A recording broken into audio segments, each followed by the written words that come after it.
Eh, Vete a la página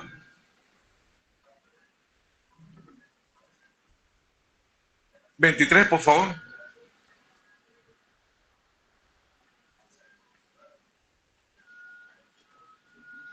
Listo, bueno muchachos, vamos a comenzar entonces el día de hoy con la visión general de la teoría del crecimiento económico. Si bien es cierto que en la clase pasada habíamos realizado algunos esbozos iniciales de la conceptualización del crecimiento económico y habíamos realizado algunas aproximaciones iniciales, ya hoy vamos a entrar en profundidad con el tema de la teoría del crecimiento económico.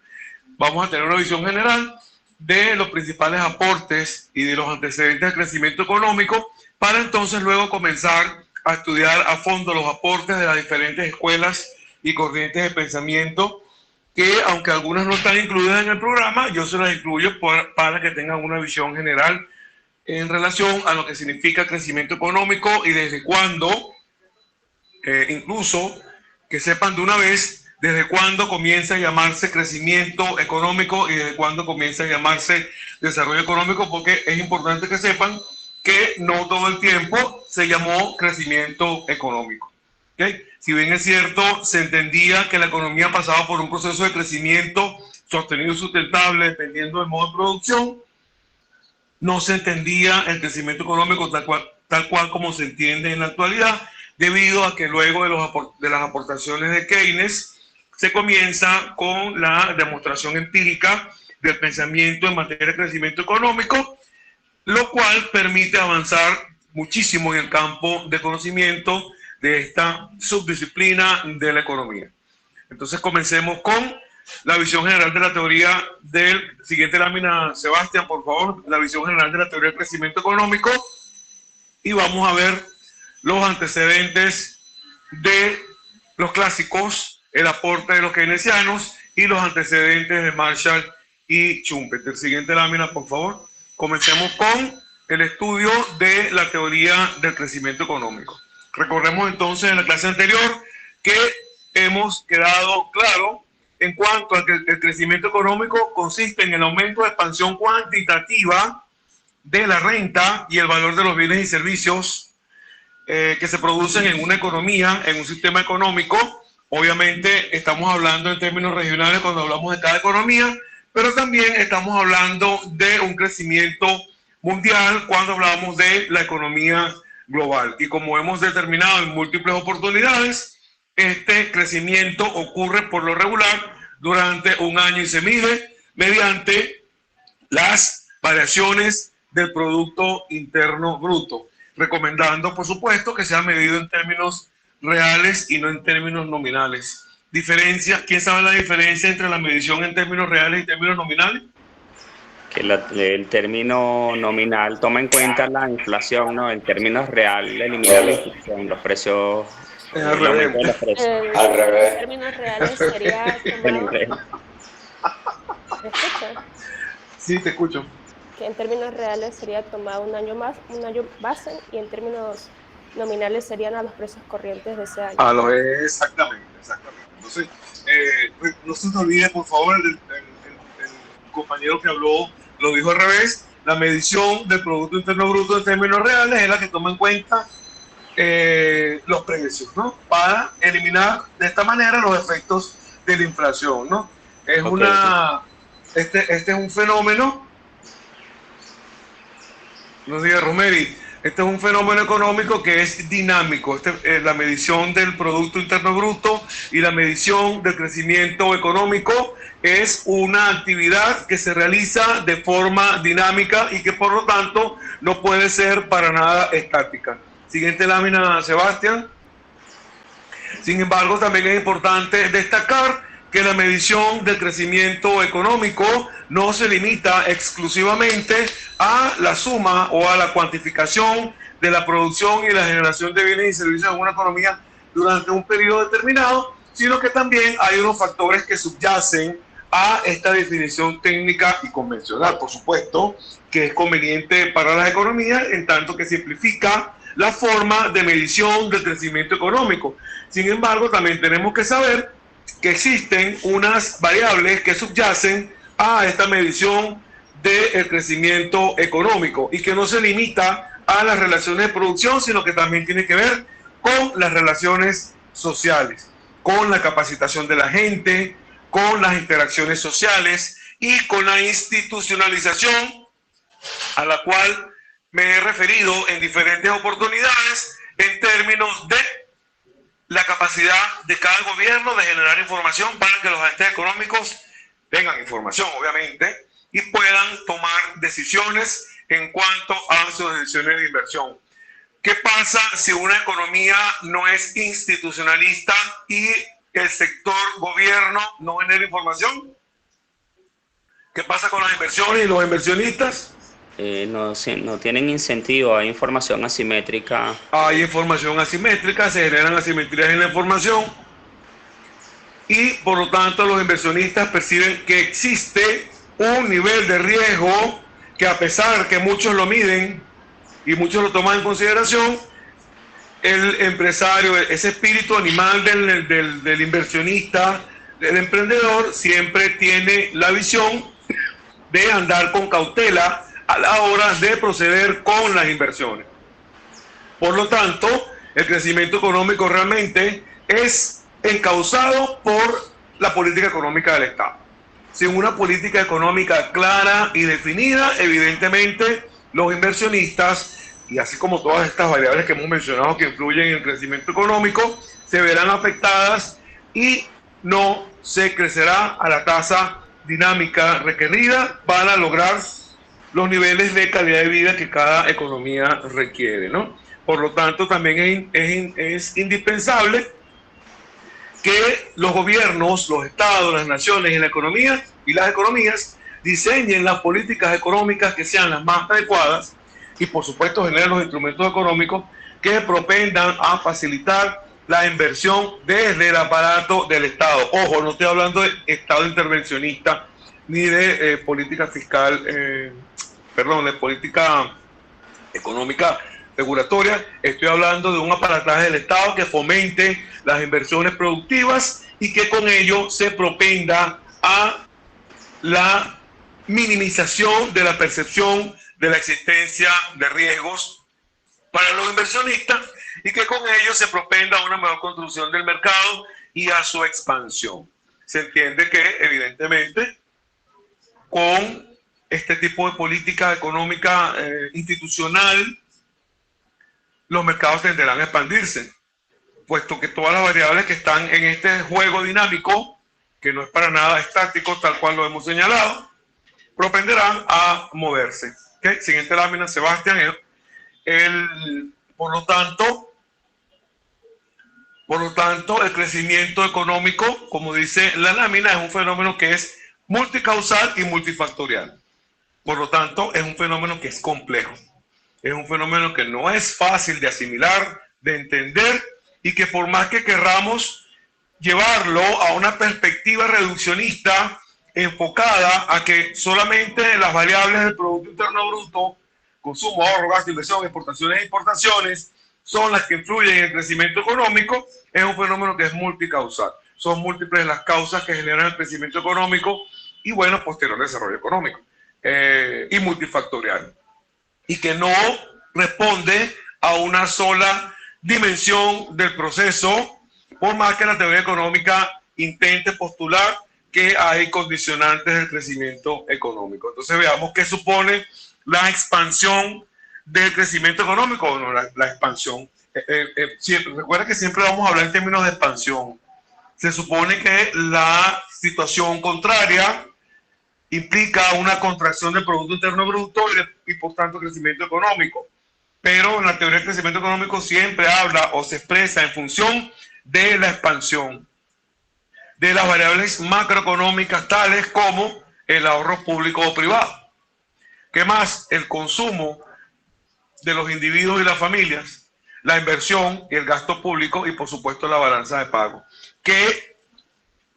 Porque yo señalo que es preferible o es deseable una expansión de las exportaciones en lugar de una expansión de las importaciones.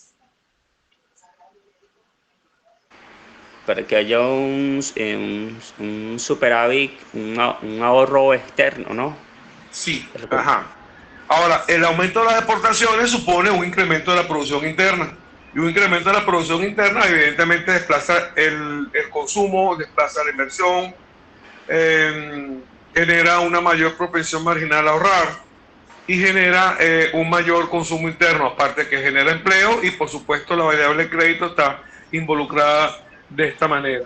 Y bueno, la posesión o no de factores tales como la dotación de recursos naturales, la mano de obra productiva, la fuerza de trabajo, la capacitación, el capital invertido, el capital humano, es decir, todos aquellos recursos materiales y financieros que favorecen o facilitan la expansión de estas variables macroeconómicas que favorecen e impulsan el crecimiento económico. Siguiente lámina, Sebastián. Además, por otra parte, el crecimiento de la economía se relaciona con el fenómeno de la inflación.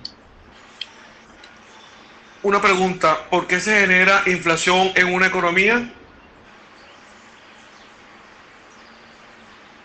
Porque existe una mayor oferta de dinero de la que realmente se requiere, porque la Ajá. producción de bienes y servicios no respalda esa emisión o esa Mm, cantidad de dinero en la economía. ok, bueno, son múltiples las razones, pero principalmente estas que acabas de señalar. Tori, ¿qué planteas, Tori? Daniel, profe. Daniel. Ajá.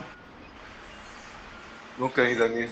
Sí, pero creí que Tony estaba intentando hablar. Bueno, cuando se presenta la inflación, la propensión a invertir se expone a la incertidumbre y se compromete la acumulación de capital. La acumulación de capital entendida simplemente como la inversión.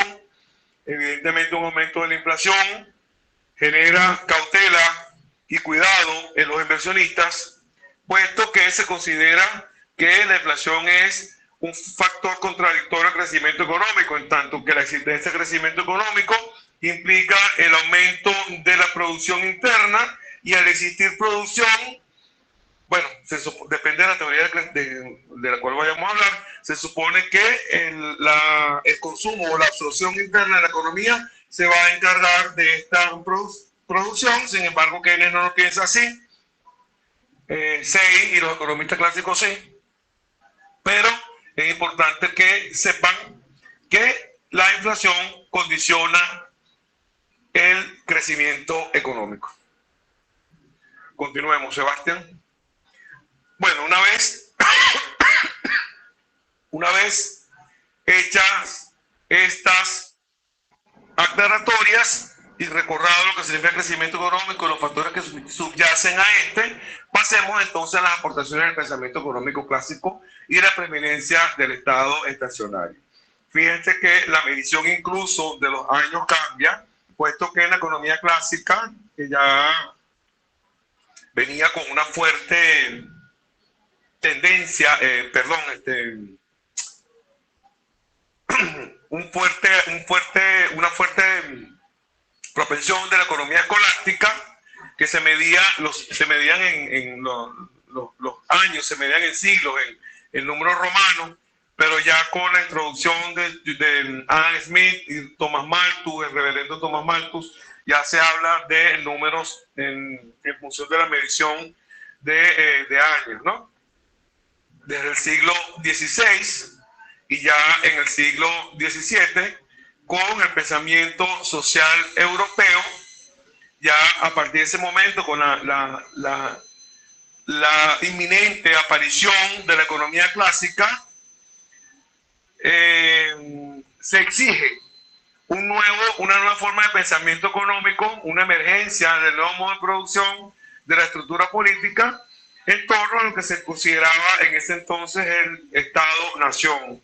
Recuerden que en esa época las economías eran economías cortesanas, es decir, el rey, en su infinita misericordia, era el que administraba justicia por órgano de Dios. De hecho, cuando coronaban al rey, solamente lo podía coronar la iglesia por mandato divino, todavía hay monarquías como la monarquía de Inglaterra que lo ve de esa manera, es un mandato de Dios, y que ese mandato es el que se traduce en que el rey en su infinita misericordia permite que la economía se desarrolle mediante la generación del modo de producción adecuado y disponible para la época, que por supuesto comienza con una economía agrícola desde la fisiocracia francesa, y ya mismo lo vamos a ver.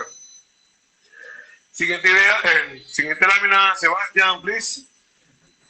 Bueno, ya como lo había mencionado, la suplantación de la idea de Dios por la razón y la adopción del método científico, ya se estaba dejando de lado todo lo que era el naturalismo y se pasa a la consideración de el método científico como método de observación y de valoración sistemática.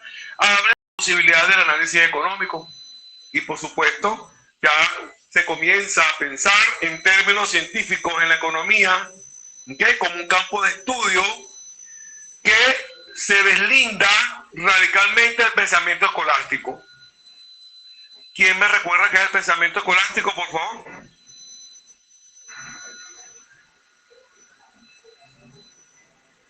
Nuevamente, sin pelearse, por favor.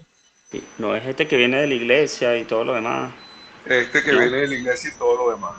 El pensamiento escolástico no es más que la lectura de las ideas divinas, la lectura de la Biblia, Sí. la lectura de la Biblia y la difusión de las ideas Teológicas y todo lo demás.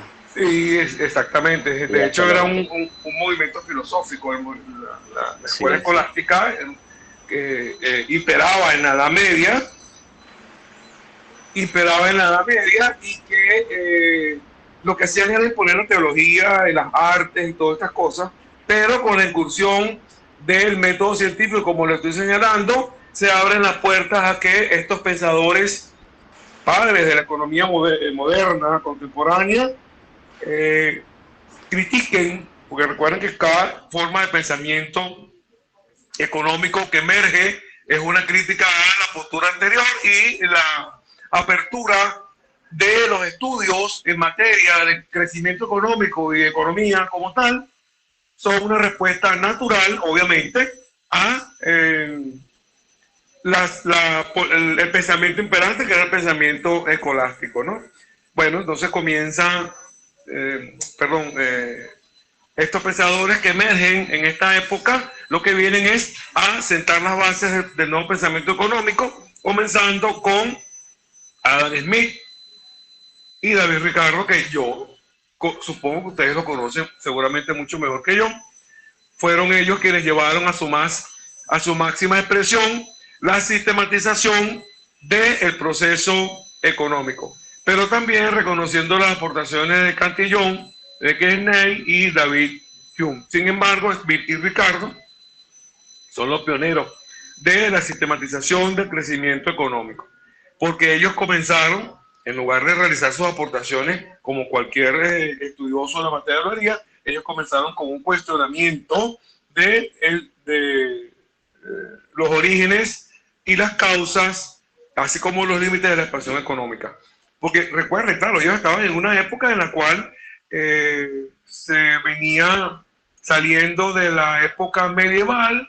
Tú ibas caminando por un muelle, había un señor vendiendo pescado que lo acababan de sacar, no sé, del mar, de ahí mismo del muelle. Había otro señor vendiendo trigo, cambiándolo por chelines, y había un subastador. Ay, Dios mío, empezó microeconomía. Había un subastador que era una abstracción que iba decidiendo mediante el vector de precios la distribución del ingreso. No sé, era una economía muy reducida, una economía asignada por el uso de la tierra todavía, de la agricultura, y era una economía en la cual la visión cortoplacista y la poca visión expansionista y en materia de tecnología que tenían estos pensadores hacían suponer la llegada de un estado estacionario. ¿Qué es el estado estacionario? donde es El máximo constante. nivel de desarrollo. El máximo nivel de crecimiento, ¿no? Puesto que no hay más tierras, y a medida que la población crece, como decía el reverendo Tomás Malthus, a medida que la población crecía, se iba acercando mucho más rápido a este estado terciario, claro, por su visión cortoplacista y muy reducida. Y ellos, bueno, argumentaban que la expansión económica tenía límites y que por eso había que estudiar por qué las economías crecían. Siguiente lámina, Sebastián. Bueno, ellos pensaban que la economía tendía de forma natural a un estado de estancamiento que prevalecía del feudalismo europeo. Y bueno, ellos pregonan que los filósofos escolásticos ya no tienen argumentos para simplemente imponer su visión del crecimiento económico a los pensadores y a la corte, por supuesto, que eran los reyes los que les interesaban conocer cómo era el término de crecimiento económico, ¿no? Sin embargo, también había otro pensamiento económico circundante para la época relacionado con el mercantilismo. ¿Qué era el mercantilismo, muchachones? El sistema basado en la acumulación de metales. Sí, la comercialización de metales y piedras preciosas, principalmente en la comercialización del oro, y que por supuesto las economías preferían, los gobernantes de cada economía preferían que les pagaran en oro y ellos pagaban con otros metales, ¿no? Entonces ese sistema obviamente termina colapsando, ¿no? Principalmente en términos de oro, y el oro era necesario para el intercambio, o sea que los sistemas económicos se solapaban de forma simultánea, específicamente el mercantilismo y la economía clásica, ¿no? Y sin embargo, lo que buscaban era el incremento de las capacidades productivas y, por supuesto, el poder de los monarcas absolutos. Estamos hablando de las monarquías europeas, estamos hablando de Francia, estamos hablando de España, estamos hablando de Escocia, y bueno, todas estas economías que participaron, estas monarquías que participaron directamente en la dinámica económica de la caída de la economía fisiócrata y del surgimiento de la economía clásica, para explicar que para explicar que el aumento de la riqueza no provenía exclusivamente el crecimiento económico no provenía exclusivamente del trabajo de la tierra, sino de la división del trabajo. Por eso es que Adam Smith, con su aporte de la economía clásica, es el pionero al señalar que el crecimiento económico no se daba por el trabajo de la tierra, como lo señalaban los fisiócratas franceses. Siguiente lámina, por favor. Los fisiócratas franceses estaban conscientes de la opresión y de la pobreza y de las cargas impositivas.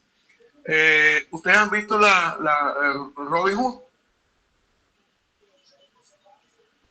Bueno, sí, por sus edades debería preguntarse quién es Robin Hood. La economía de Robin Hood era una economía consistente en quitarle a los ricos para darle a los pobres, en contraposición a la economía cortesana del monarca absoluto, que solamente buscaba generar impuestos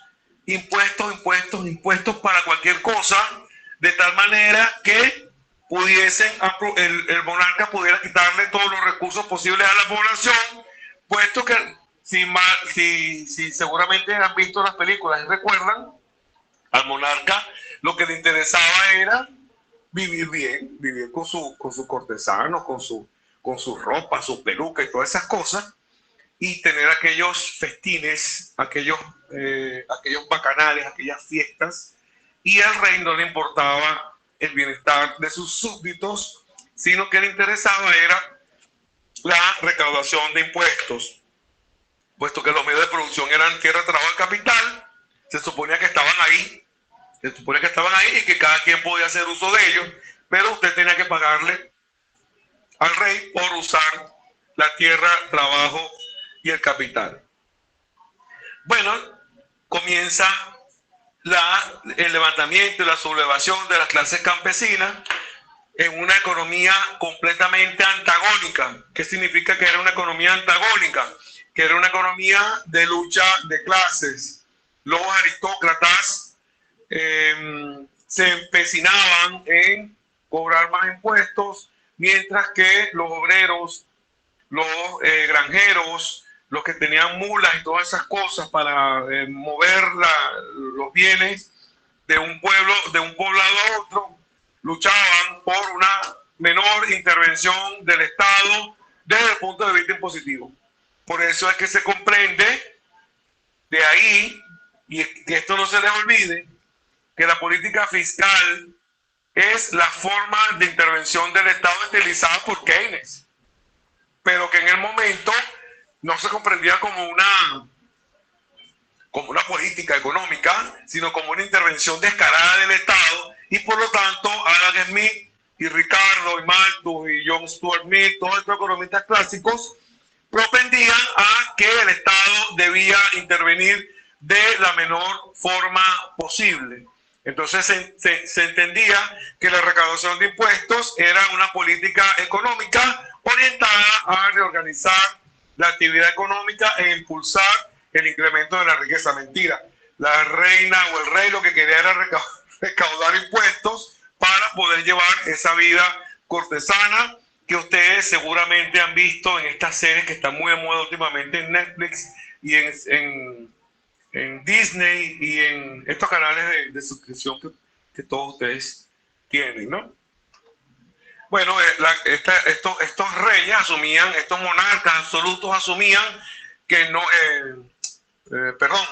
la posición de los economistas clásicos, de la economía clásica, de Adam Smith, Ricardo y estos pensadores de la época asumían que no era la posesión de metales preciosos que posteriormente se convierten en dinero para evitar la fricción del cambio y favorecer el intercambio de bienes y servicios. Esto no es lo que genera la riqueza de la nación, sino solo bienes necesarios para la vida, cuya materia prima es brindada, como les dije, era ofrecida por la naturaleza y la tierra. Entonces, los fisiócratas franceses pensaban que el crecimiento económico era ofrecido por la naturaleza y la tierra, y eso era lo que estaba detrás de la riqueza, puesto que no se hablaba en ese entonces de crecimiento económico ni de desarrollo económico, sino que se hablaba de riqueza y de acumulación. Estos son los primeros términos que tanto los fisiócratas franceses como los economistas clásicos comienzan a utilizar para referirse al crecimiento y la riqueza de las naciones. Por lo tanto, son estos fisiócratas los que consideran que la tierra y el trabajo de ella es lo que genera el crecimiento económico y la acumulación. Siguiente lámina, ahí tenemos el Tableau économique, que fue publicado por François Quesnay en 1758, y ahí en ese tablero económico, es un tablero económico, en la actualidad sería una tabla Excel evidentemente, que sintetiza los aportes de la agricultura como única actividad productiva necesaria para lograr el flujo circular de la renta y que con ello se generase el incremento económico. Y se atrevieron en ese entonces a señalar que la actividad agrícola se posicionaba por encima de la industria o el intercambio comercial. Es decir, para la fisiocracia francesa, el sector primario de producción o el sector agricultura era el sector más importante para el crecimiento económico, por encima de la manufactura y por encima de la actividad comercial. ¿Y esto por qué? Bueno, porque las clases económicas más desfavorecidas, lo que Carlos Marx llamaría más adelante el proletariado, el lumpen proletario y todo aquel desfavorecido, establecido, se dedicaban específicamente a esta actividad económica, y que bueno, las clases sociales que no se dedican a ella son estériles y simples apéndices de la sociedad francesa. Es decir, que tú eras un afrancesado si no te dedicabas a la agricultura, señalando la clara, total y absoluta división de clases de la época. Por eso que le señalaba en varias oportunidades que la división de clases se concentraba en una distribución antagónica del ingreso, puesto que se enfrentaban claramente los campesinos con los monarcas y los miembros, los aristócratas de la sociedad francesa para Quesnay, pero también tenemos la sociedad, la aristocracia española, la aristocracia inglesa y la aristocracia suiza, de la cual los aristócratas eran los únicos que podían, no trabajaban, simplemente se dedicaban a gobernar, mientras que eran los pobres oprimidos, los proletarios, los que se encargaban realmente de producir la riqueza. Por eso que en la actualidad la monarquía como sistema de gobierno no ha perdido mucha vigencia. Sin embargo, todavía hay países que prefieren mantener su monarquía. Continuemos. Conozcan a Adam Smith, por favor. En la siguiente lámina, Sebastián, ese señor que tienen ahí, de peluca y nariz grande, era Adam Smith. Ya Adam Smith critica la fisiocracia francesa, a pesar de que tomó muchas de las aportaciones de Turgot y de Quesnay, quienes son los verdaderos, a mi juicio, pensadores de la economía clásica. Y si no es por las aportaciones de Quesnay y de Turgot, que deberían leerlas algún día, por cierto, no se logra abrir la puerta de el laissez-faire y el laissez-passer, dejar hacer, dejar pasar, en una lucha de clases antagónica en la cual los pensadores económicos de la época exigían la mínima intervención del Estado desde el punto de vista de la política fiscal. Por eso, para Adam Smith, el crecimiento económico no estaba, recuerden lo que les he dicho, el surgimiento de cada escuela económica implica una crítica a la escuela anterior. El surgimiento de la escuela clásica, del pensamiento económico clásico, es una crítica al pensamiento económico fisiócrata, señalando que la riqueza de las naciones no provenía del uso de la tierra, sino que provenía de la especialización del trabajo, de la visión del trabajo, lo cual, increíblemente, siglos después, la teoría de la administración toma como principal elemento para comprender que la producción en masa y la división del trabajo, la especialización del trabajo, era lo que genera crecimiento económico y, por supuesto, productividad. Bueno, el concepto fundamental de las naciones teóricas de Adam Smith de crecimiento económico se relaciona con la división del trabajo y se asocia al egoísmo humano. Después de su obra, Adam Smith escribe otra increíblemente contradictoria, hablando de los sentimientos morales, la teoría de los sentimientos morales. Pero cuando él habla de la división del trabajo, él lo hace desde el punto de vista egoísta. ¿Y con qué ejemplo lo hace? ¿Quién recuerda? Cuando se pronuncia en torno al egoísmo. La mano invisible. ¿Con quién? ¿Alguien lo dijo? La mano invisible. No, Leandro. la mano invisible. Leandro, la mano invisible es, por supuesto, la máxima expresión de que el mercado se equilibra solo según él. Pero ¿con qué ejemplo, con qué actividad económica Adam Smith explica que el egoísmo es lo que lleva a el verdadero estado de equilibrio económico? Con los textileros, con los pescadores. El panadero, profesor. Con el panadero.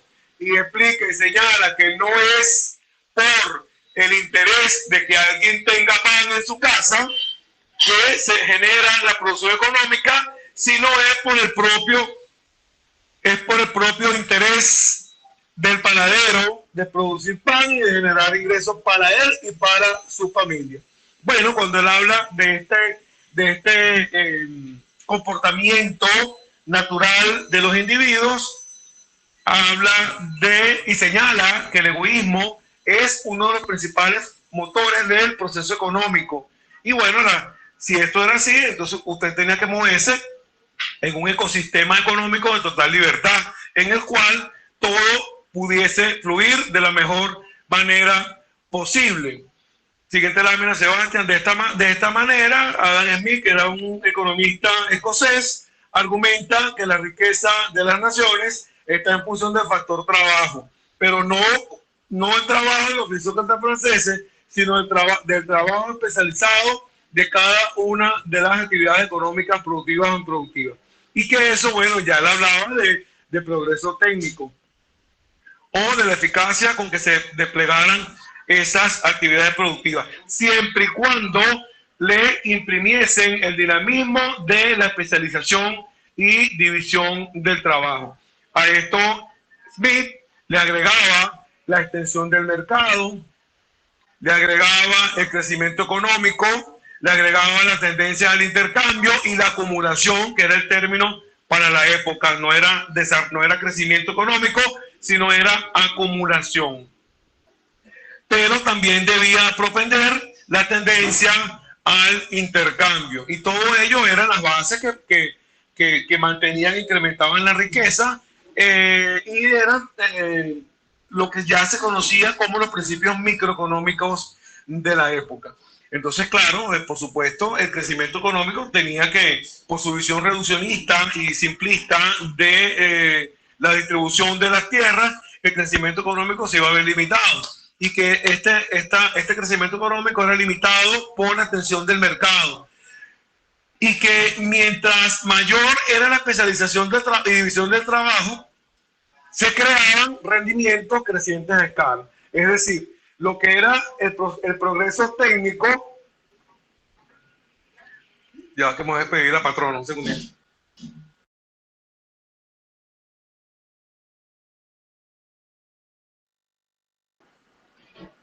Listo. Ajá. ¿Dónde me quedé? Bueno, el progreso técnico era entendido como la capacidad de dividir y especializar el trabajo de tal manera que las pocas tierras y la poca capacidad instalada que había pudiese generar rendimientos a escala. ¿Qué significa rendimiento creciente a escala? Un crecimiento de manera exponencial. Ajá, ¿debido a qué? A un aumento, cuando aumenta un factor de producción determinado, aumenta más que proporcional el nivel de producción. Empleando la misma capacidad instalada, es decir, bajo los mismos costos genera una mayor productividad.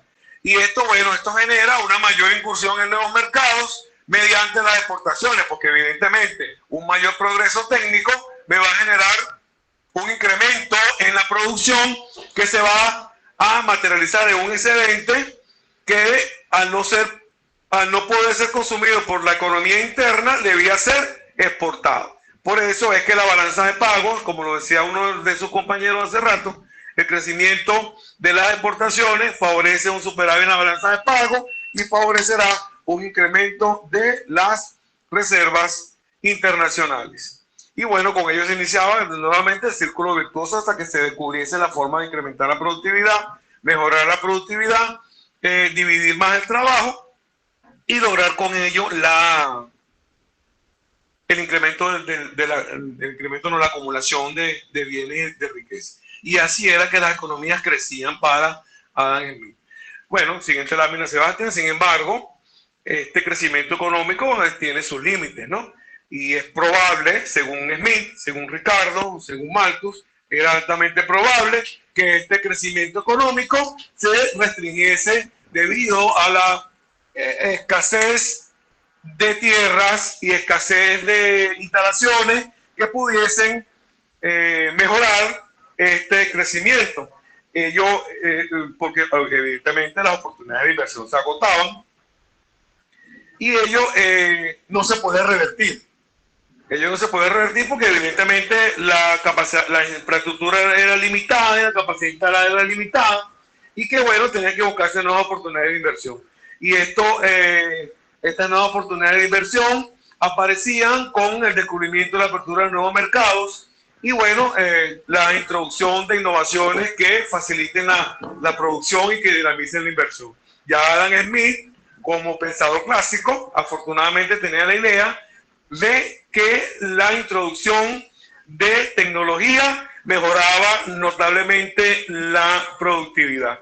Por eso es que podemos hablar con tranquilidad de rendimiento creciente a escala, por eso es que podemos hablar con tranquilidad de la destrucción creativa y por eso es que podemos hablar de la emergencia o la salida de nuevas innovaciones o invenciones que aumentasen el ciclo productivo. Me dan un segundo que voy por café y vuelvo, ¿sí?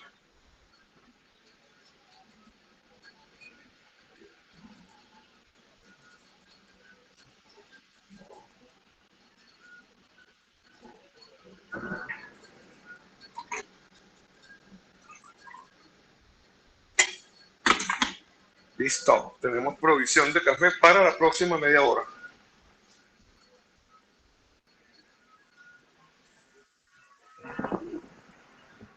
Bueno, entonces de esta manera, a pesar de que Smith consideraba que la infraestructura y la tierra era limitada, el proceso de crecimiento económico era continuo y era interrumpido, porque lo permitía la especialización y la división del trabajo, lo cual iniciaba la acumulación de capital, aumentando la producción, los salarios y la renta per cápita y, por supuesto, obviamente el consumo. Sin embargo, obviamente tenía su pensamiento nefasto en cuanto a que la carencia de inversiones podía romper la linealidad de este proceso. De hecho, a pesar de sus ideas tan progresistas, el reverendo Tomás Malthus ya hablaba de la necesidad de crear leyes de pobres. ¿Cuáles eran esas leyes de pobres?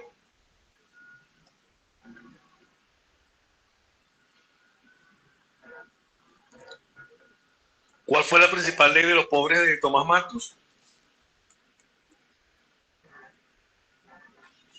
Bicho, profe, no tengo ni idea. Bueno, por lo menos tienen la valentía de reconocerlo. Señores, aquí estamos para aprender todo. Ustedes van a aprender de mí, yo voy a aprender de ustedes. Cuando no sepan algo, pregunten. Porque para eso soy su profesor de crecimiento económico y, si Dios lo permite, seré su profesor de desarrollo económico.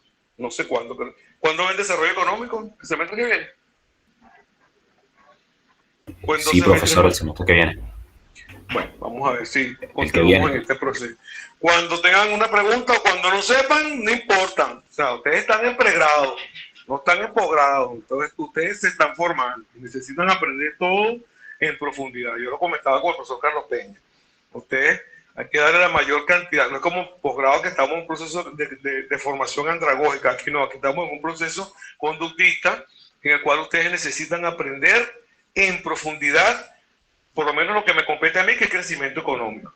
Entonces, la principal ley de los pobres del reverendo Tomás Malthus era la ley de granos. Cuando yo diga una cosa así, un término así, ustedes no lo conozcan, ustedes siéntanse libres de tomarse un ratico en la tarde, abrir su libro de teoría de macroeconomía. Mi libro de cabecera es el Fisher Dornbusch. Ese es el que utilizo para consultar cuando tengo cualquier duda, porque todos tenemos dudas, pues. Entonces, cuando hablemos de algo así, usted en la tarde o al rato, en lo que tenga un tiempito, se mete en su libro y averigua qué es lo que yo le estoy diciendo, o lo que el profesor de econometría le está diciendo, o lo que otro profesor le esté diciendo. Por cierto, están viendo econometría, ¿no? Sí, profesor. Sí, profesor. ¿Quién es el profesor de econometría? Carlos Enrique en Econometría 2 y Ángel Cova Econometría 1. Y en econometría 1 yo estoy viendo con Sandro Chacón. Sandro Chacón. Ese es uno bajito de lente, medio calvo. Sí. Ah, yo le di clase a él en la maestría en economía. Él es magíster en economía, en teoría y política económica. Muy bueno, muy bueno, muy buen estudiante. Se lo recomiendo. Este es mi Biblia de consulta de macroeconomía de Fischer Dormusch. ¿Quieren saber cuánto me costó? 20 bolívares. En el año 900. Hace 30 y pico de años. No tienen que saber más que otra información. Bueno, entonces, como hemos dicho, a pesar de la idea progresista de Adam Smith, en función del progreso técnico, de la división del trabajo, de la especialización del trabajo, generaba rendimientos crecientes a escala, todavía pensaba que la carencia de inversiones podían suprimir el proceso. Sin embargo, bueno, como se señalaba en varias oportunidades, a pesar de la carencia a pesar de la presencia de este pensamiento económico clásico liberador, todavía había mucha pobreza en la época, porque los reyes, los monarcas absolutos, lo que querían era todo para ellos, mediante la recolección de impuestos, y por supuesto el pueblo era el menos favorecido. Siguiente lámina. Este reverendo Tomás Robert Malthus. No es la última, yo tengo más láminas aquí. ¿Será que no se descargó completa?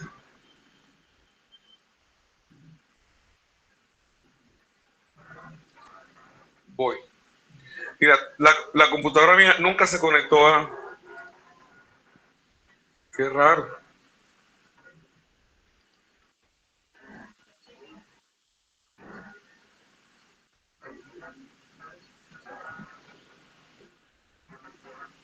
Te la voy a pasar de nuevo a ver qué tal esto.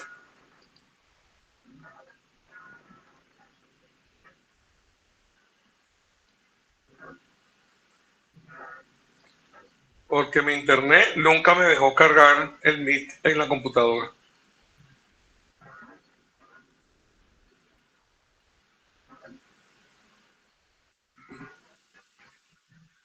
Bueno, si no, yo continúo la clase por aquí y igual se las paso, ¿no?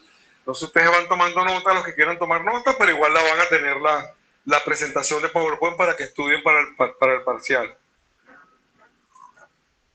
Bueno, en esta economía clásica había otro señor que era un reverendo, era padre de la iglesia anglicana, se llamaba Thomas Robert Malthus. Thomas Robert Malthus planteaba que el crecimiento económico era afectado por la población, cosa que Smith vio pero no le prestaba mucha atención. Malthus sí le prestó atención al incremento de la población, puesto que en ese entonces se consideraba que la población crecía exponencialmente a una mayor velocidad que los medios de producción, y que por lo tanto esto tendía a generar pobreza. La población general tenía un crecimiento exponencial superado por el exceso de ahorro. ¿Sí te llegó a la completa? Estoy en la lámina 37. Ah, ok, porque no se cargó completo. Bueno, el exceso de ahorro quitaba el dinero de circulación, el dinero de mercancía, y había poco consumo. Por lo tanto, era imperante lograr un incremento de la demanda, y no como resultado de una mayor inversión, sino por el incremento de la oferta.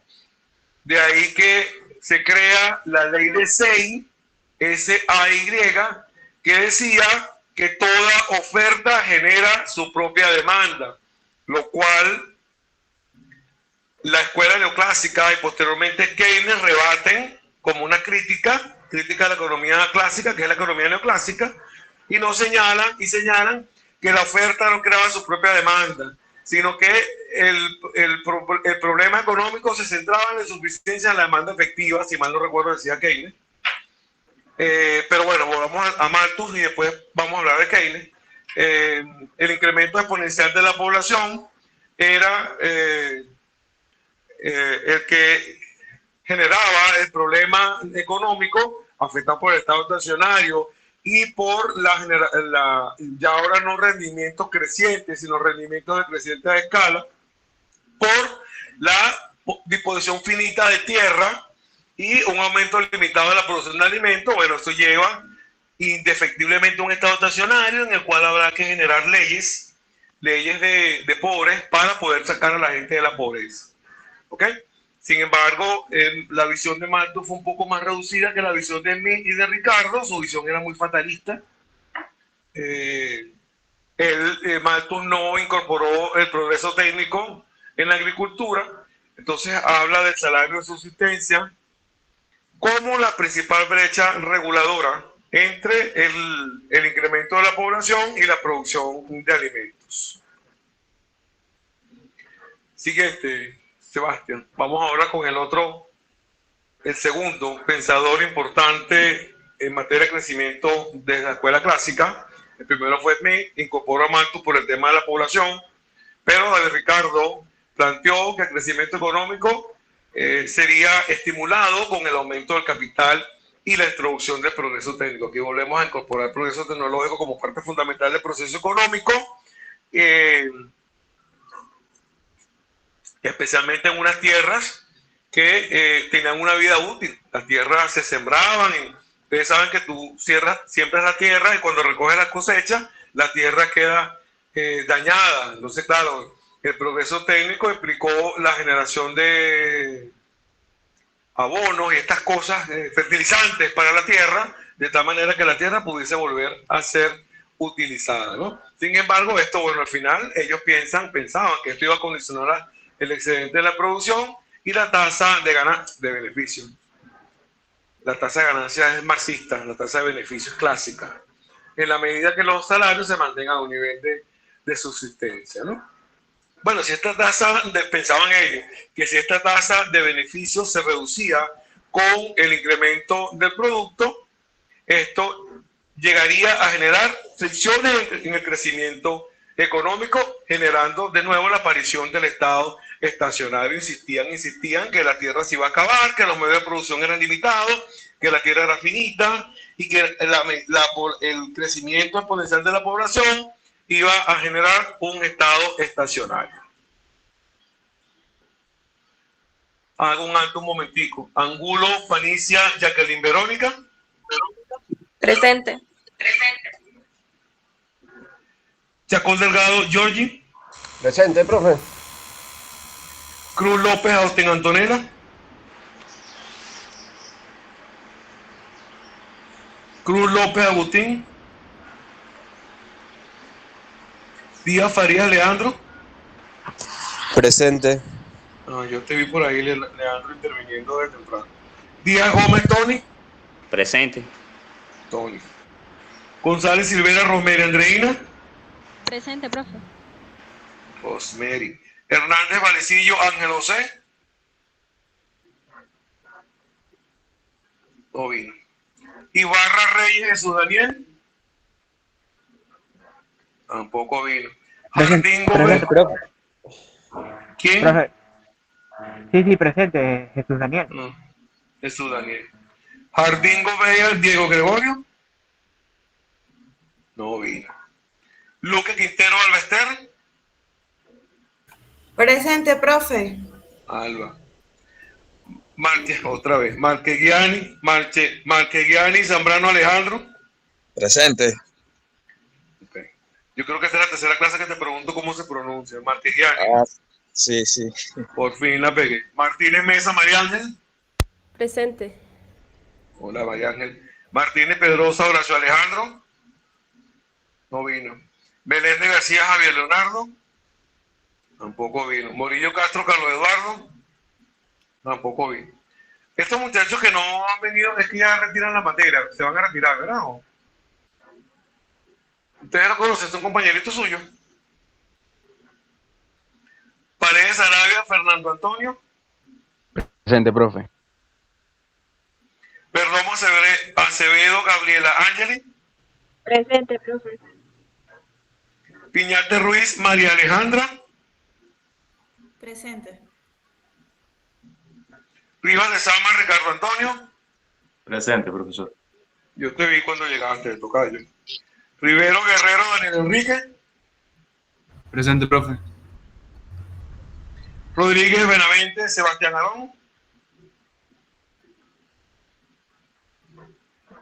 Ay, comandante, ¿qué se hizo? Ah, no tiene micrófono. Rodríguez Marín Rojan Damián. Presente. Rojas. Rojas Díaz John Alejandro. Rojas Ríos Martín Orlando. Presente, profe. Ropaín Polo Jaiber José. Presente, profe. Sánchez Gómez Willimar Mayelí. Presente. Willimar. Sarmiento González Kennedy Javier. Presente. Soto Cuña Manuel Alejandro. Tiapa Bermúdez Alfredo Jesús. Presente, profesor. Velázquez César Augusto. Presente, profe. César, Caracas perdió anoche feo, ¿viste? Para que sepa. Peina, tú fuiste el que llevaste la camisa de Caracas el primer día de clase, ¿no? No, ese fue otro compañero. Es que había sido tú. Pero, bueno, el compañero de Caracas perdieron bien feo anoche. Fernando, levantaste la mano. Sí, profe, fui yo. Ajá. Ah, fuiste tú, Fernando. ¿Cuánto? Como que 7-0, algo así perdieron. Carlos, está levantando. Dígame. Sí, creo que no me dijo a mí, pero fue que me salí de la reunión. O sea, me salí y me volví a entrar.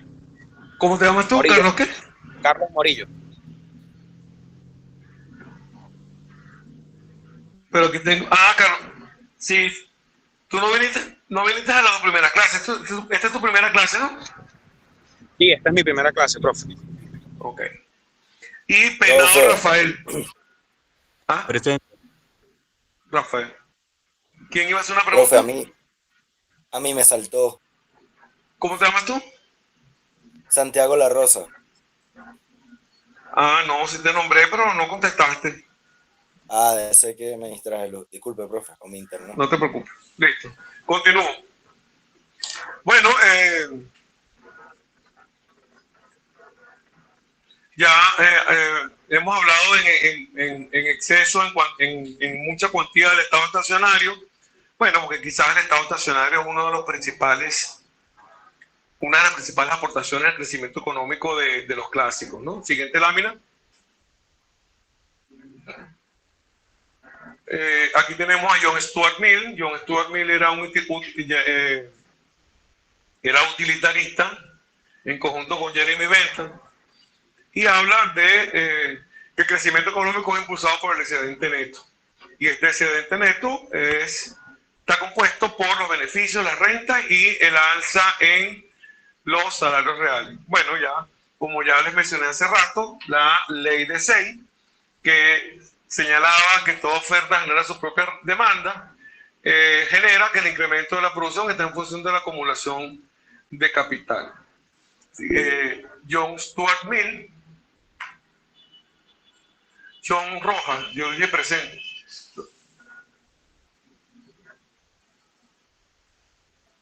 Sí, pero yo te marqué, John. Yo te marqué como presente. Listo, profe. Lo que pasa es que como se me quedó pegado el internet, no pude escucharse monótono, entonces... No, sí, yo te escuché. Tranquilo. Listo. Gracias, profe. Tranquilo. Bueno, una vez más, para John Stuart Mill, no critican por completo la teoría económica clásica, pero sí toman de ella algunos puntos importantes, como el crecimiento demográfico, el progreso técnico y la acumulación de capital.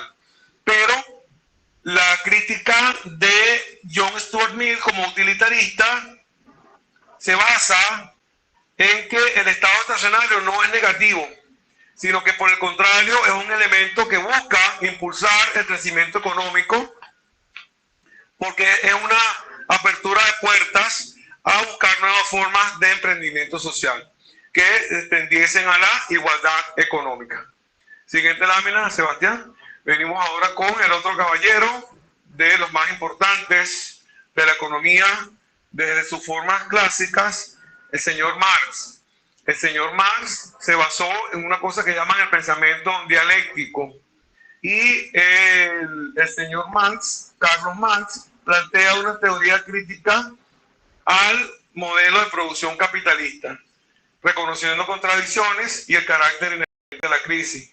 En esa época, los capitalistas exigían mayores rendimientos con unas inversiones en ferrocarriles que son a mediano y a largo plazo, mientras que el rendimiento exigido por el capitalista era a muy corto. María, el micrófono, por favor.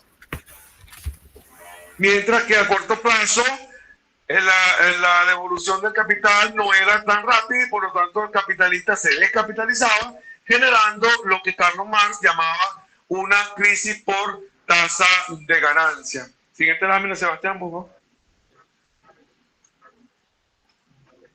Marx hablaba de plusvalía, ya debieron haberlo visto en economía política clásica, ¿no? ¿Ya lo vieron? No. No, profe. No, profesor, ese material todavía no lo hemos visto. Lo van a ver en profundidad en economía política clásica, van a ver el pensamiento clásico y depende del profesor, van a llegar hasta Marx. Porque Marx, muy a pesar de lo que muchos creen, Marx era un clásico, porque Marx era discípulo de Ricardo y su pensamiento era clásico a pesar que lo criticaba. Bueno, Marx hablaba que si la fue... Una pregunta, disculpe. Si decimos que o consideramos que Marx era parte de la escuela de los clásicos, ¿el marxismo no sería una escuela aparte? Sí, claro, porque obviamente el marxismo es una escuela aparte, pero los seguidores de Marx, por lo que, o sea, ¿qué es lo que pasa? Que el pensamiento crítico de Marx hacia su propio pensamiento clásico, por eso es que Marx habla del materialismo histórico dialéctico, que eso quiero que lo vean en profundidad cuando vean economía clásica y le pregunten al profesor por qué ese pensamiento dialéctico. La dialéctica se basa en la crítica interna de la razón. Es una posición filosófica en la cual tú rebates tu propio pensamiento, y él como clásico ya no estaba de acuerdo con el pensamiento clásico. Era como cuando tú tienes el angelito bueno y el diablito por aquí que te dice cómete el pan y el otro no te lo comas que vas a engordar. Bueno, él Marx pensaba un poco que si la economía crecía por la fuerza de trabajo y por la plusvalía, entonces, bueno, ¿cómo era posible que el capitalista tuviese, que era el diablito el que le estaba hablando por el otro oído, esa reflexión de me voy a la fiesta, no voy, llego temprano o no voy a bailar? Esa reflexión es un diálogo interno que se da en todos los seres humanos y Marx lo utilizaba como una reflexión dialéctica. Y entonces él llegaba a esas conclusiones y por supuesto quienes vieron con mayor radicalidad tu pensamiento crean el pensamiento marxista. ¿Por qué digo pensamiento marxista? Porque hay una discusión, y estoy seguro que mis colegas economistas que les han dado clases se las habrán mencionado también en algún momento. Hay una discusión si el pensamiento marxista es una escuela o corriente de pensamiento como tal. Pues considero muy acertada tu pregunta, porque pareciera en algunos momentos que el marxismo es una derivación de la escuela clásica o un apéndice de la escuela de pensamiento clásico. Sin embargo, otros pensadores consideran, por la instrumentalización de la escuela marxista, que sí es una corriente de pensamiento, en la cual estuvieron famosos pensadores como Federico Engels, Rosa Luxemburgo, Lenin, déjame ver quién más les digo.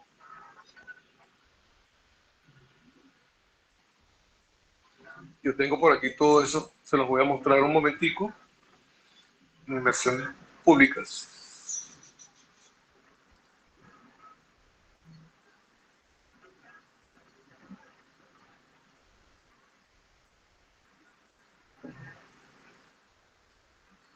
Voy.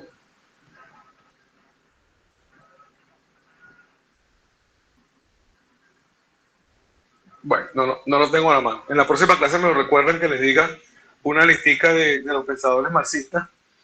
Pero bueno, destacaban principalmente Rosa Luxemburgo y Lenin, Vladimir Ilich. Ah, no, sí la tengo aquí a la mano. Voy.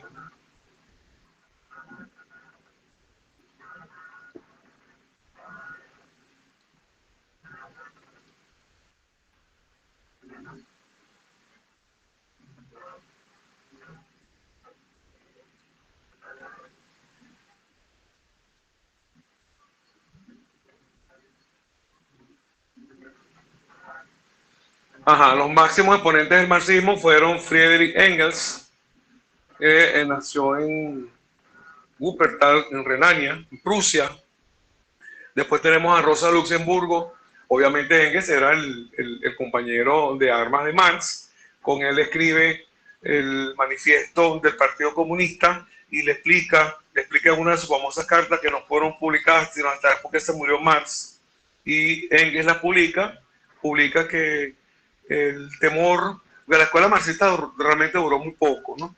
Le decía que tenía miedo porque primero estaba como envalentonado porque decía que había una sombra que se cernía sobre Europa, que era la sombra del comunismo, ¿no? Y también, pero después se dio cuenta que los obreros el proletariado se estaba burguesando, porque Marx pensaba que el pensamiento de Marx se quedó corto. Se quedó corto porque él decía que había que derrumbar la estructura y la superestructura para que el proletariado asumiera el poder y tumbar la clase dominante. Ajá, pero entonces, ¿por qué iba a pasar cuando se hicieran del poder?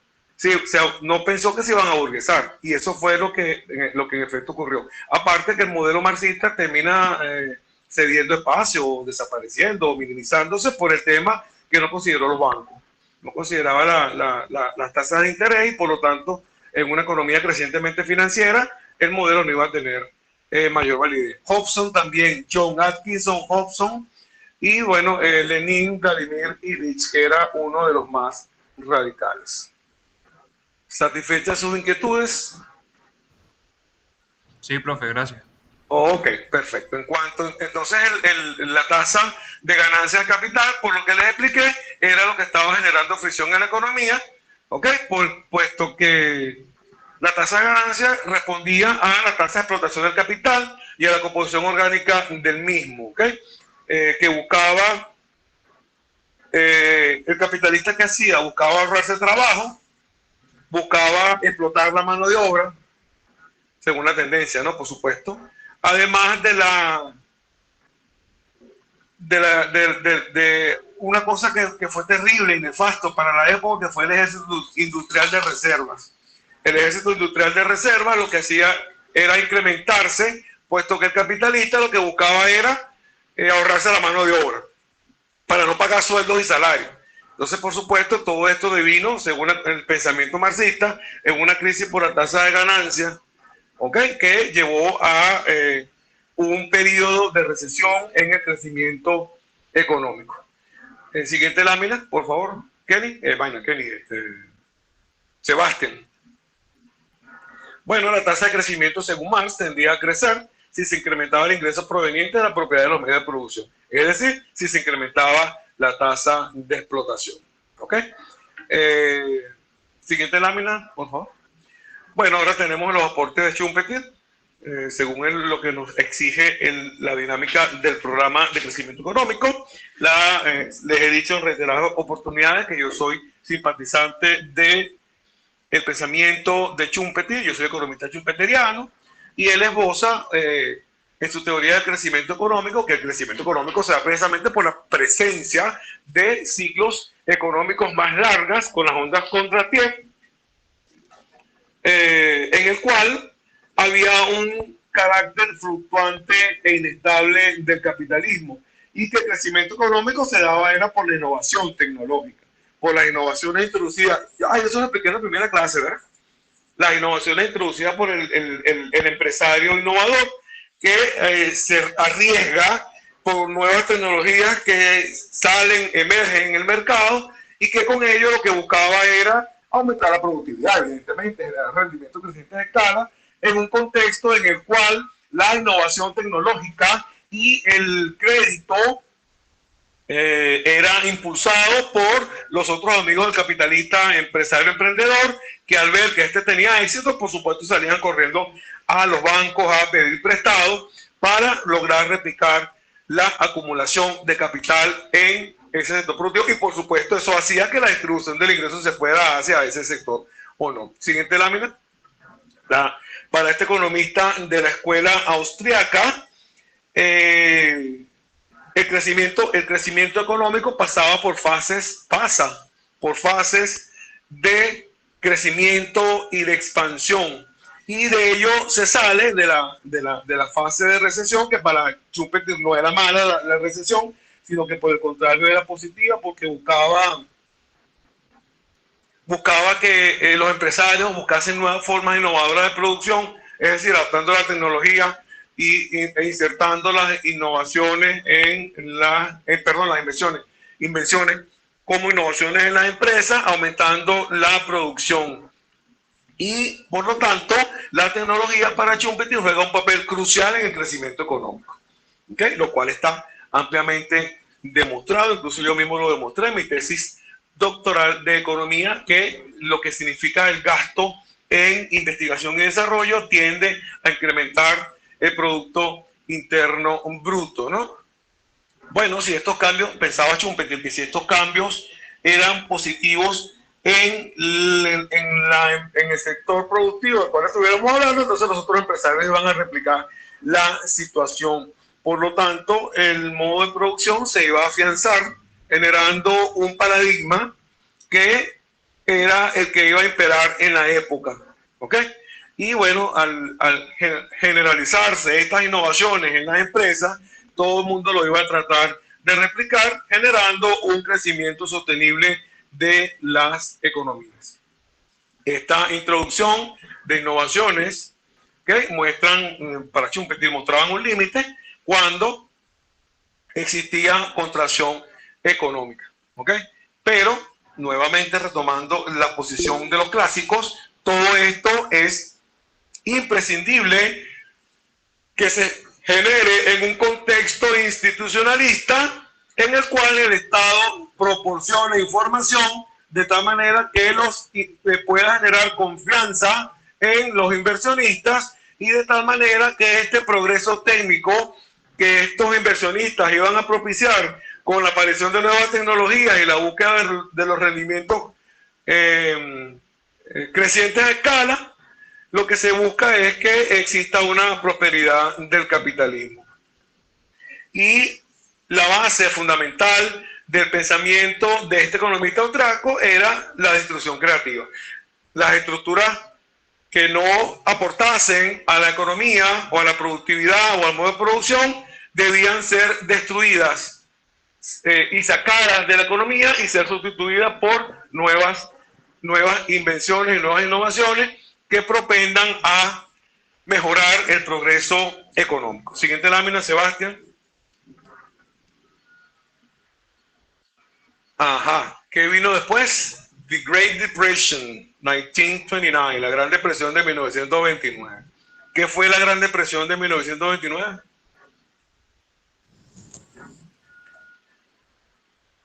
Una crisis a raíz producto de la bolsa de valores en el mercado estadounidense. Un crack en la bolsa. Ahí está, el Wall Street Crash, ¿no? También.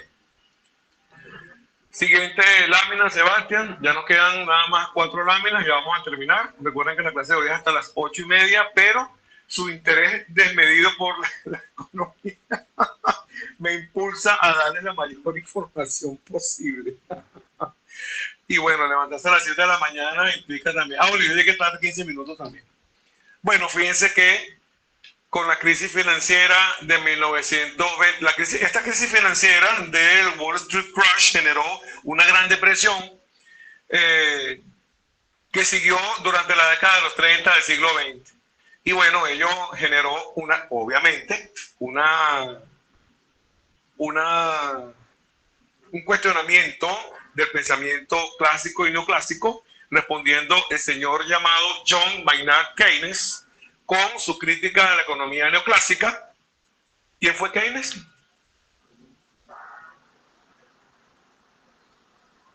Un economista británico, si no me equivoco, influenciado por las ideas de Marshall. Eso es correcto. Keynes. ¿Qué dice Keynes? Él fue el que introdujo el modelo ISLM, ¿no? Sí. Keynes marca. En el corto plazo, ¿no? Sí. Sí, Keynes marca la disrupción del pensamiento neoclásico microeconómico, en el cual la utilidad era la que marcaba tanto el valor de uso como el valor de cambio para poder definir cómo era el movimiento económico a partir de la posición clásica. Los neoclásicos que hablaban de precios, conducta del consumidor y todas esas cosas,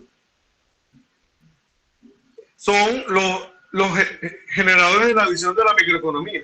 Keynes, con su disrupción y con su modelo ISLM, pasa a impulsar la macroeconomía.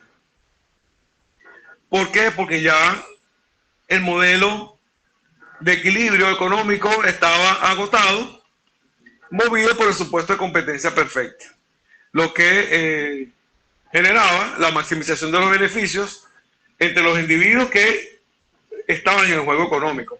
Y claro, era lógico suponer que la competencia era perfecta. ¿Por qué era competencia perfecta en el modelo neoclásico y en lo clásico? Porque la competencia perfecta supone la existencia de muchos proveedores y no hay diferenciación de marcas. De hecho, en estos modelos clásicos y no clásicos, como se lo dije hace unos minutos, tú ibas caminando por el muelle y te ofrecían una bolsa de trigo o una bolsa de pescado. Tú no veías harina pan, harina mazarepa, y no había competencia por el tema de la imagen. No, todos los productos eran iguales.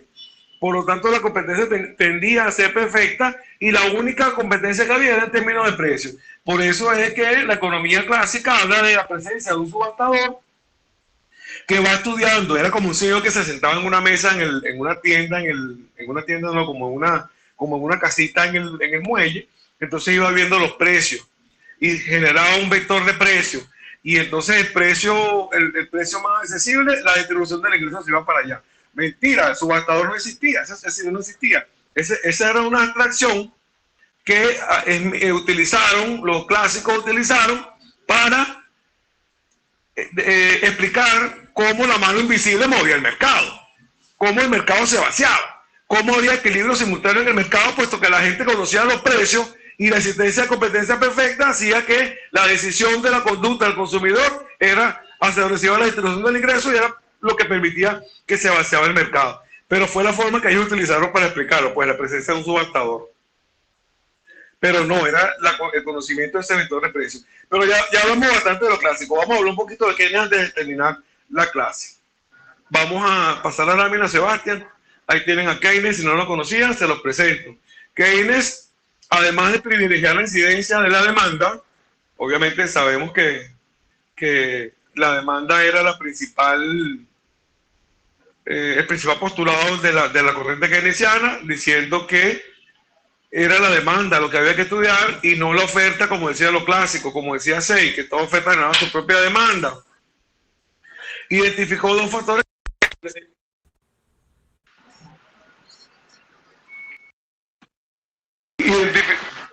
¿Se cayó la llamada? No, ¿verdad? ¿Me escucha? Sí, estamos. Es que me entró una llamada. Sí, lo escucho. Ok. Bueno, el Keynes hablaba de dos factores.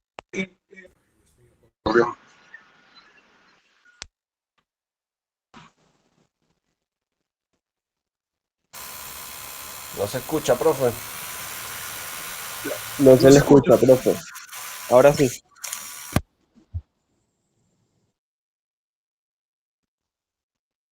Ya va que se me desconectó el audífono. Listo. Listo, ahora sí me copia. Sí, profe. Sí, lo que pasa es que cuando se desconecta el audífono es porque está dando una llamada y mientras que me demoro en rechazarla, se desconecta. Bueno, Keynes hablaba de dos factores que impulsaban el crecimiento económico. Primero, las inversiones, obviamente, la inversión como factor, y lo vamos a ver bueno, ya ustedes lo vieron en macroeconomía, ¿no? Carlos Peña se los dio en macro 2 o macro 3, o en macro 1. Sí, profe, en macro 1. Ok. Bueno, la inversión es el primer factor estimulante del crecimiento económico y también las decisiones empresariales, puesto que había una cosa que se llamaba, o se llama, en la teoría keynesiana, el animal spirit y las expectativas de los inversionistas, ese espíritu animal del inversionista que buscaba nuevas inversiones y ver en qué ámbitos del mercado podía incursionar, y también, por otra parte, el ahorro y las posibilidades de las nuevas inversiones. ¿Ok? Por lo tanto, bueno, es uno de los factores fundamentales del modelo ISLM con el tema de las inversiones, la propensión marginal a invertir, la propensión marginal al ahorro, todas esas propensiones marginales que ustedes vieron en profundidad en macroeconomía. Siguiente lámina, Sebastián, por favor. Sin embargo, Keynes tampoco, como toda escuela de pensamiento nueva, como toda tendencia que critica a la tendencia anterior, siempre es válido tomar algunos elementos importantes de la teoría anterior. Y bueno, él no quería dejar de lado el crecimiento demográfico, la distribución del ingreso y los avances tecnológicos, puesto que ya estaba demostrado que el progreso tecnológico es uno de los factores fundamentales de crecimiento. Para este economista británico, a diferencia de los economistas clásicos, el equilibrio entre ahorro e inversión, que es la eficiencia marginal del capital, no es tan sencillo, ya que en ella, en esta diferenciación, esta propensión marginal al capital, inciden la tasa de interés y los rendimientos futuros esperados, que es un riesgo, o sea, es riesgo, pues. Tiene que ser una economía muy estable, muy estable en el tiempo y que genere, que tenga un crecimiento razonable del Producto Interno Bruto para que los rendimientos futuros esperados sean también, por supuesto, estables, ¿no? Y que ello incida en la capacidad de los empresarios de invertir. Aunque realmente la salida de la Gran Depresión se debe a ese espíritu animal, a esa gran capacidad o ganas de invertir para continuar, por supuesto, con el tema de la productividad mediante el egoísmo que ya Smith propendía, y que se lograse la salida de la crisis y se generase una expansión de la onda de crecimiento económico de forma positiva. ¿Okay? Por más que son tendencias de pensamiento diferentes, con diferencias y semejanzas, por supuesto, nosotros logramos recoger principalmente que los factores que subyacen, y tenemos que mencionarlo en reiteradas oportunidades, los factores que subyacen al crecimiento económico tienen que ver con el progreso técnico, muy importante, no se les olvide, el progreso técnico, la producción de tecnología y la inversión.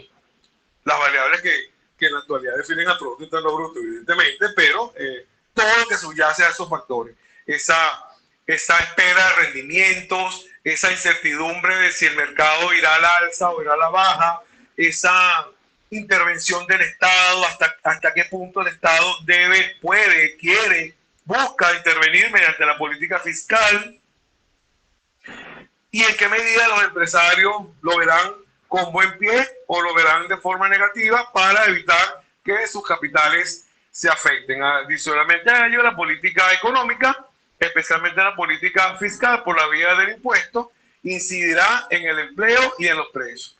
Y esta, bueno, la política, como ustedes seguramente recuerdan, Keynes decía que la intervención del Estado por la vía de la política fiscal era lo que generaba, lo que contrarrestaba las fluctuaciones de las tendencias cíclicas del progreso económico.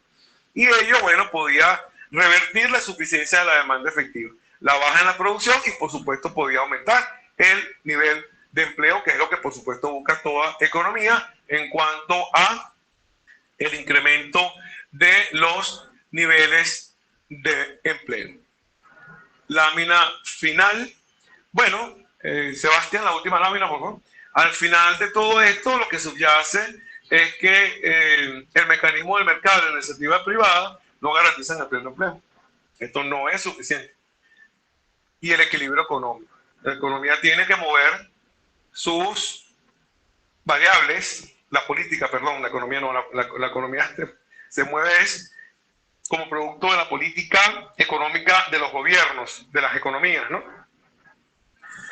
Y esto requiere de la inyección de inversiones públicas en el flujo de la renta en un contexto planificado, o sea, no en un contexto de improvisación económica, en un contexto en el cual las políticas de estabilización o ajuste, dependiendo del caso, sean las que priven de tal manera que se logre el crecimiento económico sano y sostenible, ¿ok?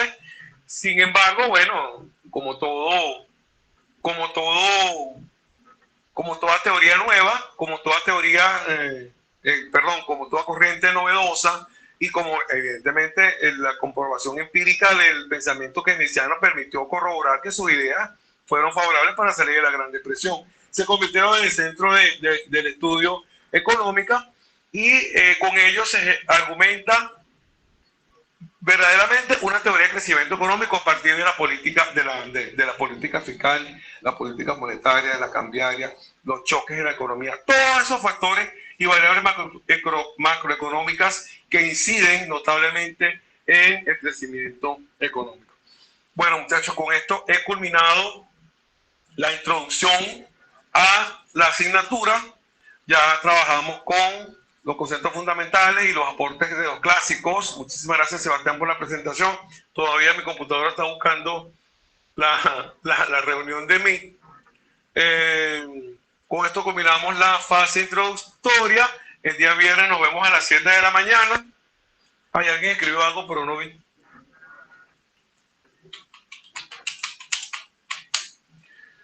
Con esto terminamos la introducción de la asignatura y ahora sí vamos a lo que les gusta a ustedes, que es el estudio de los modelos. El viernes vamos a trabajar con el modelo de Harrod-Domar.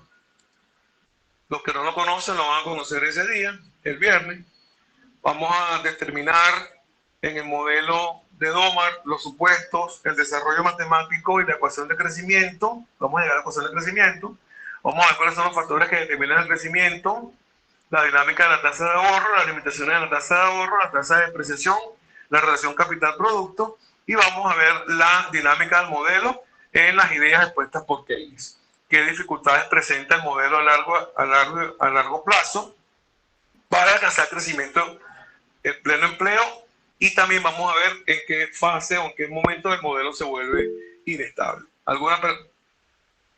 De nada. ¿Alguna pregunta, alguna duda? De mi parte no. Ok. Bueno, si tienen No, alguna... profe. Ok.